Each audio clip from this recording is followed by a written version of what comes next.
Welcome to Aledius Devil's Talk. Here's your host, Enrique Aledius.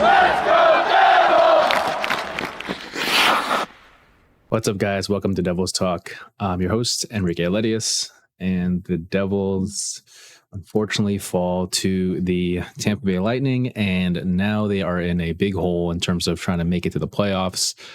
This game, after coming off of that game with Montreal, where I thought they had a pretty gutsy effort, right? I thought it was a pretty hard battle for them to pull out with a win, kind of came close in the end there, but I kind of felt good, just in terms of I thought they would start to generate their chances more and get the confidence that, you know, they could shoot the puck more. But this game, I think when you have a team like Tampa Bay, they didn't. They didn't really get a whole lot of good chances in this game. And this is credit to Tampa Bay. Like, they are one of the best teams in NHL for a reason, have been dominant for so long for a reason, and especially with the Devils being so young on the defensive end. But I just felt like this was not the kind of I don't know. I'm not going to say they didn't have a lack of effort, but I thought there was a lack of urgency. I thought there was a lack of, hey, every shift matters from here on out in the season if you want the season to be alive. And I didn't feel like that was the case. Even in the Montreal game a little bit, I didn't feel like that was the case. But they battled hard. I mean, the first period was close. Second period, I think, was when it started to show how better of a team Tampa was and how better they were playing. I think they just are a more skilled team. You know, they have better skilled guys than our squad or than the Devils squad. But it was tough to see like the power play not be good. I thought Akira Schmid played really well considering his situation. I think, people are going to look at the goals that he let up. Maybe two of those goals where he let up and felt like maybe he could have had some of them, but I think you can't put this game on the shoulder. I think Akira Schmid played above and beyond what he would be expected to play, because you're looking at someone who hasn't played in the season that often, or he hasn't played in a while in the season. It's been kind of Dawes and Vitek. And then secondly, we have a defensive core right now that is so banged up, and also a very young team, and also they just haven't been playing well, right? There's been so many chances in the middle, in the slot area, and I'm watching the highlights now. It's like, it's so it's so hard to win against teams and to play defensively against teams when you are letting in these chances in the slot area. Like, if you look at what Tampa Bay did, they blocked a lot of shots. They didn't really let the Devils kind of creep in the middle like Kucherov was able to. So it's a very hard way to play whenever you're letting in these opportunities in the middle. But I guess I'll get into that later. I think starting off though, I'll start off with Akira Schmid, right? So I think he played well. I think what I liked about his game from what I saw, and this is weird, I feel like the Utica Comets are a good training ground for goalies that are struggling, at least in our system, because it seems like they get a lot of shots. And after just watching how he played this game, and I think just I say confidence he had, but he had a rhythm and he had calmness about his game relative to when he played last time when he got pulled against the Oilers, or with the kind of couple of games he had this season. There was a confidence that I felt like was similar when he played the Rangers in the playoffs last year. And I think that happens when you get a lot of reps in, when you get a lot of situations you see over and over again, right? And that happens when you play games. That's why playing with the AHL is so beneficial for goalies, is that you get to see game reps a lot. And I think that's the goal of what they're trying to achieve with Akira. I think his tracking was great. Like, I just watched him, and again, of course, he lets in 3 goals or whatever it was. 3 goals. I thought those were a bit lucky goals, but even here in the post game too, he didn't seem like he didn't think it was rust. He felt pretty good. He felt comfortable, and I like that in a goalie. I like that confidence that you have in a goal, that a goalie has when it's like, he felt confident. The puck got lucky. He didn't even see the puck go in. Like, that's like, when I remember watching Marty in the post game, you would hear him.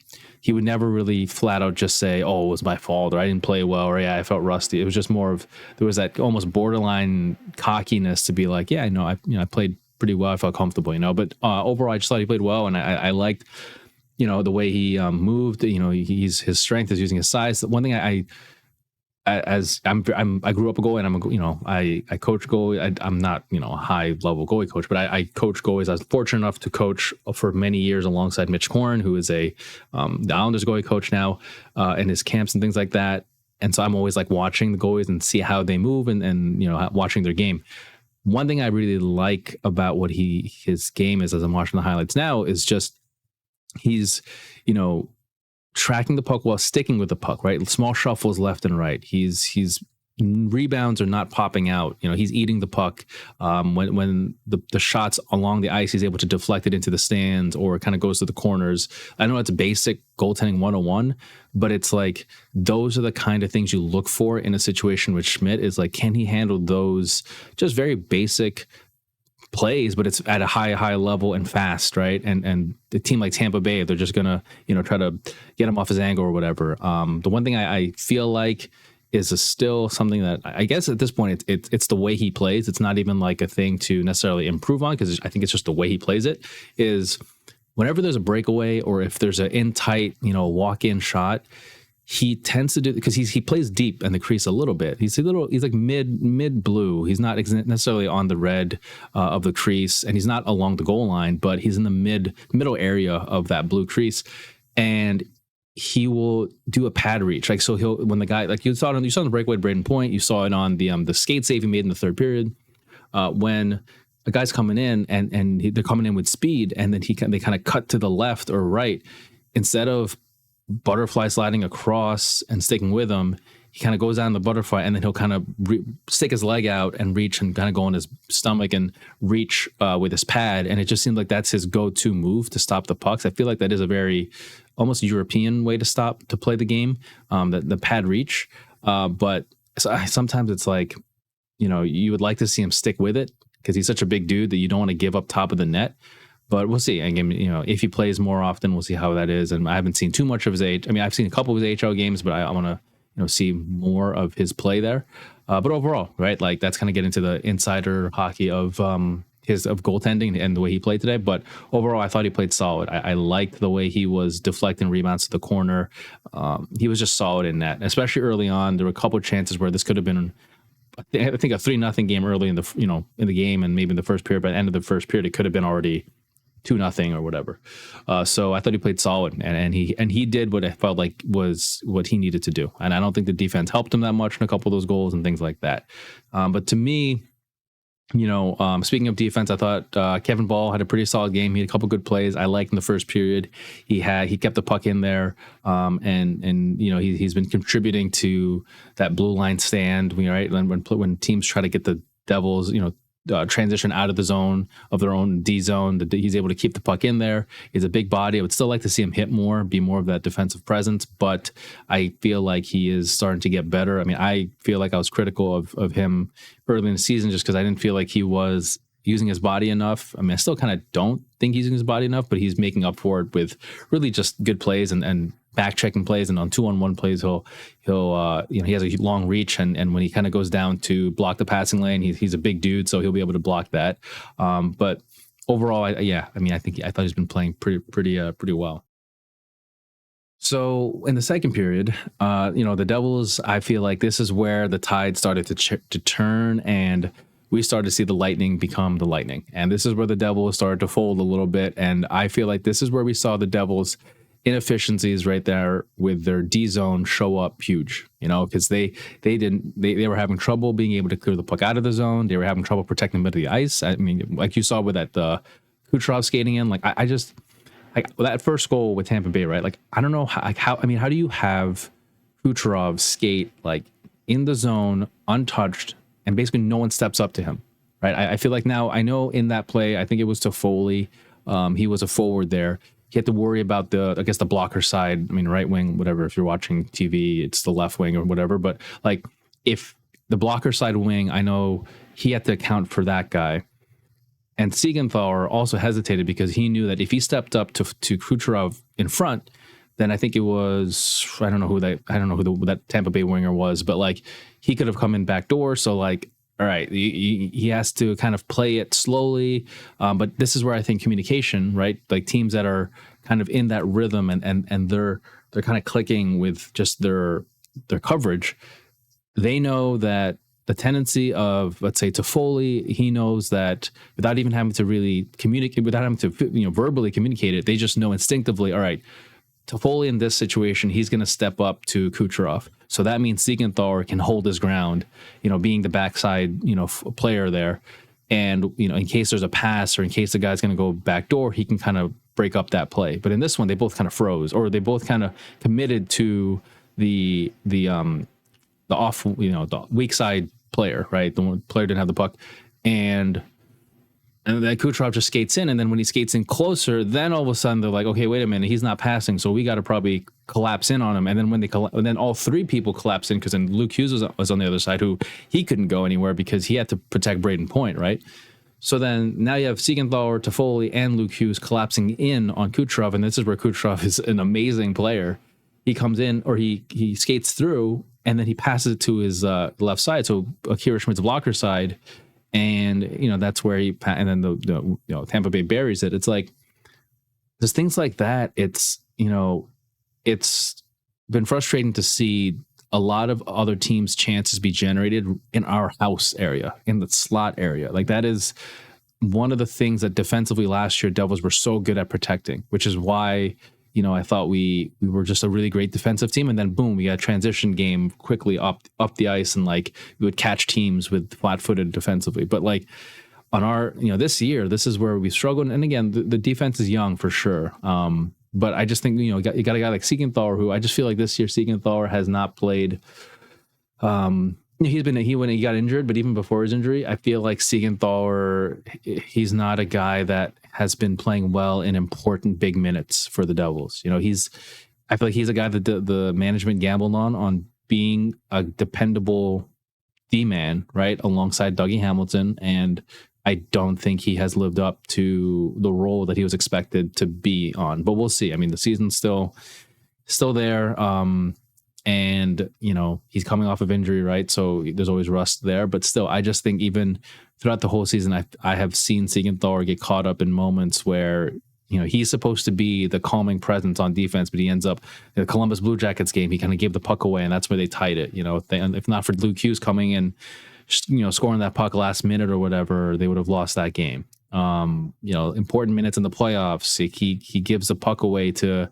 he kind of threw the puck over the glass. It's just like things like that and whatever. But yeah, I mean, I think there's a lot of improvement that needs to happen on the Devils defense there. But, even in plays like that, though, too, you could see just where Tampa Bay, a team like Tampa Bay, where they are, one of the teams that's a standard in the NHL that to kind of strive for. That's where you kind of compare, right? This is a good measuring stick. And to me, what was just notable with the teams like Tampa Bay, teams like the Rangers when we play them, or Capitals when we play them, is the Devils are not there yet in terms of skill, in terms of hockey IQ with a bunch of guys on our team, and it's going to happen, right? We're young, we're not necessarily the most all-star studded. We just have Jack Hughes, Luke Hughes. So I don't even think Heischer is considered necessarily a star, and Jesper Bratt isn't even necessarily a star. He's really good, but I don't think these guys are like Kucherov level. And again, Jack Hughes is, but it's hard, right? Because we got a lot of players who are, they're kind of inconsistent sometimes, right? Like there are times where Mercer gets hot, and there's times where Toffoli gets hot, and there's times where, Meyer right now hasn't been playing yet where we really, really want him to be, but he's kind of starting to get there. And it's that consistency thing is what sometimes gets the Devils, because we don't know always who to turn to for goal scoring, right? But then if you also look at that second goal, right, where Braden Point skates in on the breakaway, he has a great high hockey IQ move to throw the puck back to Schmidt and had that puck go off of the skate into the net. But what I didn't like was when you looked at that play, there were four Devils there that they were like, two of them were like gliding. I think it was like Hughes and Toffoli, and I get it, like he was skating hard, right? That was Braden Point's a fast dude, but like you're just gliding, and I feel like there was a lack of desperation there to get that goal, right? Or to prevent that goal, and to at least get a stick on it, because who knows, right? You barrel your ass through and you try to skate for that puck. You reach for a little bit to deflect the puck away from his stick, and who knows, maybe Braden Point only has time to just get a quick shot off instead of being able to have time to curl around or spin around and shoot it towards the net and towards his skate, right? Like maybe something, but to just like glide when just you look at everything at stake here with the Devils' playoff hopes and just the way they've been playing, I didn't really like how there wasn't that urgency throughout the game to think that every shift matters, because every shift does matter right now, and it's almost like we're playing playoff hockey early, and it just doesn't seem like we're in it. It really doesn't. I feel like those are the things that the Devils have to tighten up on, and just again, sense of urgency that I feel like hasn't happened yet for the Devils in a 60-minute frame, right? Like there isn't this sense of, hey, we really gotta go, right? It's from start to finish. But it's a learning thing for a lot of the young guys, and hopefully we'll get better. If not this season, then next season, add some pieces and trade some people away. But we'll see how that goes. So one of the big, I think, downfalls of this game and also of the past month or half or whatever, 2 months, is like the power play, right? Because everyone wants to talk about fire Lindy. There were fire Lindy chants at the end of the game, which he, by the way, took responsibility for just the way the team is, which, I think I am not a Lindy Ruff hater. I like the guy. Look, I mean, I mentioned earlier in the video, I worked with Mitch Korn for years, and Mitch Korn was on the Sabres with when Lindy Ruff was there. I've only heard good things about, like amazing things about Lindy Ruff. So like, I am not one of these Devil fans that thinks that like Lindy Ruff is deserving of all the blame, especially just because how he turned the season around last year, and people want to discredit him for that. But like, anyway, like for all the talk about change the goalie, fire the coach, like there's no talk, I feel like, from the fans about the power play. There's no talk from the fans about our defense, in a sense, right? Like they make excuses for the power play not doing well, but they don't make any excuses for the goaltending and how we don't help out our goalies. So it's like, to me, like I'm confused as to the Devils offense right now in terms of just how are they, like, what is their mindset and strategy to trying to get goals and high scoring chances? Because it seems like they pass the puck way too much. They give up prime scoring chances in really good shooting lanes. On the power play, the transition into the power play is not as clean. And it's like, like Jack Hughes is probably, going through something, and I don't really put a lot of blame on Jack. Like, he's been one of our best players this year, in my opinion. Even though sometimes it doesn't always show up in the score sheet, I've always loved watching. I just think he's really good.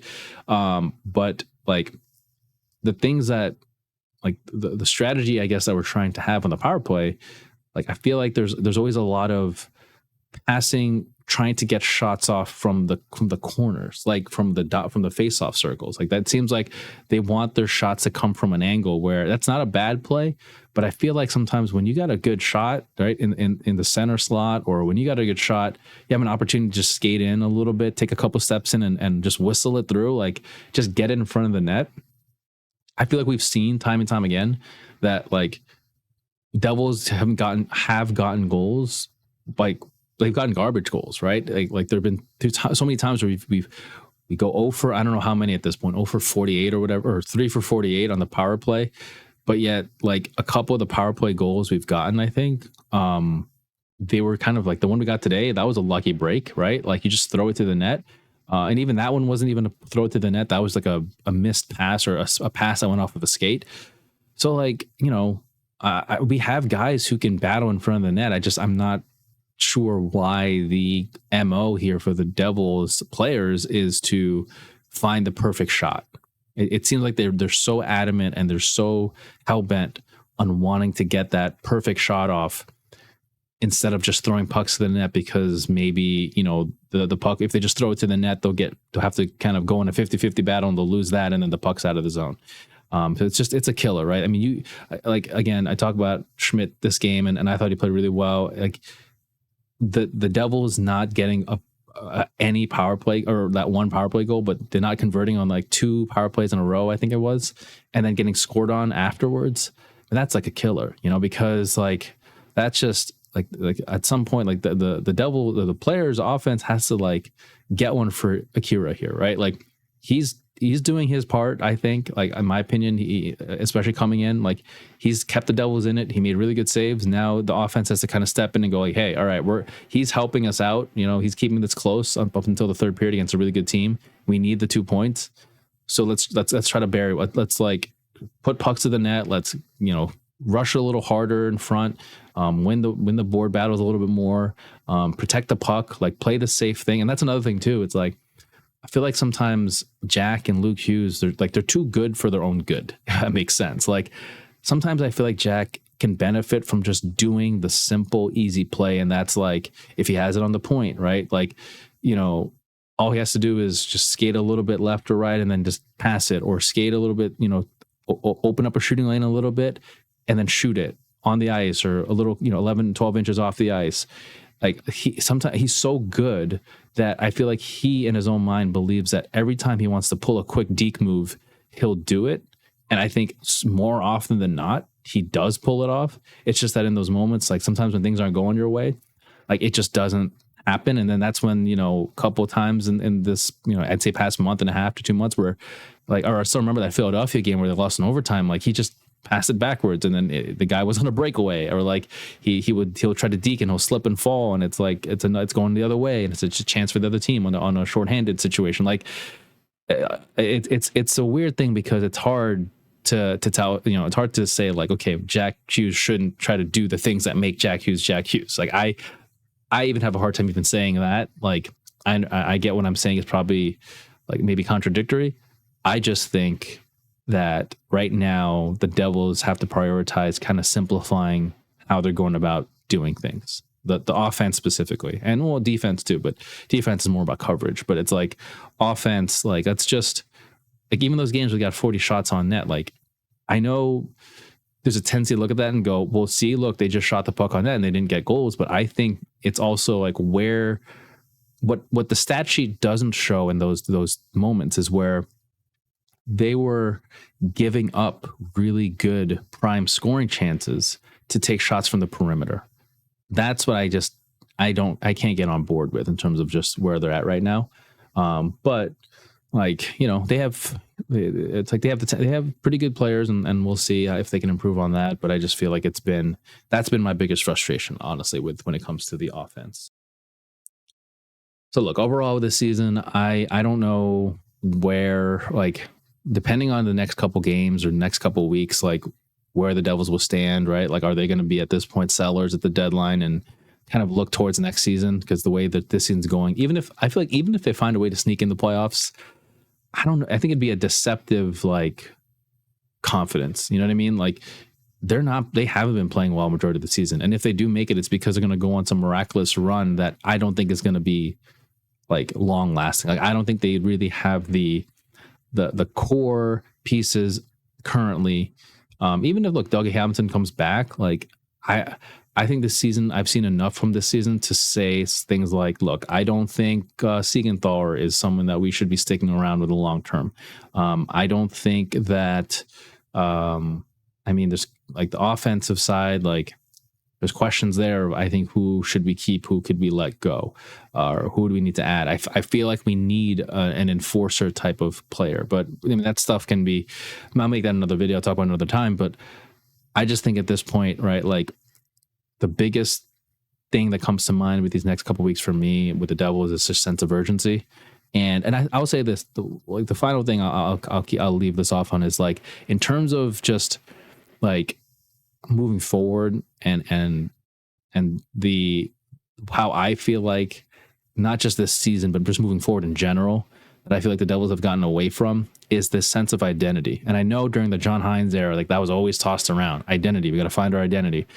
But that's a hockey cliche, but that is a very real thing in my opinion. Is like, what is this team's identity in terms of like last year? I thought they were fast team, young team, defensively minded in terms of they didn't really give you a whole lot defensively, and their goals came from their speed. It wasn't about they didn't have like a Ryan Reeves, Corey Perry guy, and they didn't really get a lot of grinder goals. Although Tatar was a pretty good guy in front of the net, and Miles Wood would crash the net a bunch. But overall, we were a fast team. Let's catch the defense flat-footed. This year, I don't know. Like, if you were to define, like, okay, what is the Devils' offensive strategy? Like, what do they do to try to get goals, right? Like, with the Lightning, it's, you're going to look at Kucherov, you're going to look at Stamkos, you're going to look at Braden Point. With the Rangers, you got Kreider, you got Zibanejad, you got, a lot of I'm missing some players on that team, but like, there is a level, there's a sense of who is going to generate the offense, what's the go-to line when we need something to get done, and let's go out and do it. And I don't feel like this year and I get it, there's injuries, but like, at some point you just got to say, okay, like, then if we have injuries, then we got to pick a different strategy and a different go-to line or form a different line. I just don't think that has happened. And again, easier said than done, very easier said than done. But I think back to the days of, like, remember the A line, right? And then you had maybe like Elyash, Arnott, Sikora, and then there'd be times where it's Gomez, Elyash, and Gianta, and then there'd be times where it was the Kovalchuk, Parisi, and one of those players. I mean, those two guys were huge during that run in 12. But like there was always, and then you had John Madden, who he was the third line guy, right? It was like Madden was one of the grinders we had. You just had the Devils had their identity, and they had players who, depending on situation, I mean, Sergei Brylin, right? This year's Ring of Honor guy, like. There were guys you could turn to at different phases of the season, and you knew they were going to at least play their role properly.